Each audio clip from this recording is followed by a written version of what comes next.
السلام عليكم متابعي قناة عبد الإله أوفيسيال تيفي. لا تنسوا الإعجاب بالفيديو والاشتراك في القناة وتفعيل زر الجرس ليصلكم الجديد. أتمنى لكم فرجة ممتعة. مشروع مليون بقرة هو جزء من نهضة هولندا الزراعية والاقتصادية. تمثل هذه النهضة مساعي هولندا لزيادة إنتاجها الزراعي وتحسين صناعة الألبان واللحوم وتحقيق التنمية الزراعية والاقتصادية.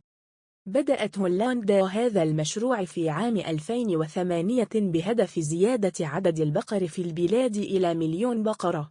تم اختيار هذا العدد كهدف رمزي لتطوير القطاع الزراعي وزيادة الإنتاج الزراعي واللحوم والألبان.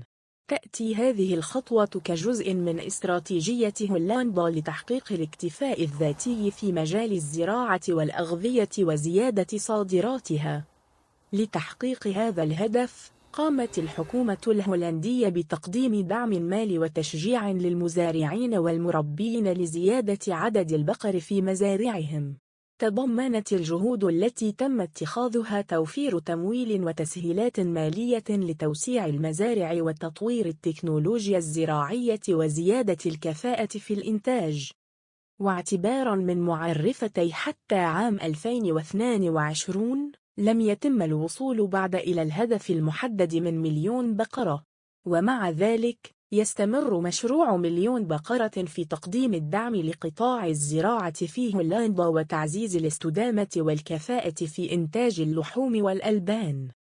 هذا المشروع يعكس التحديات والفرص التي تواجه القطاع الزراعي في هولندا وكذلك جهود الحكومة لتحقيق التنمية المستدامة وتعزيز القدرة التنافسية للاقتصاد الهولندي.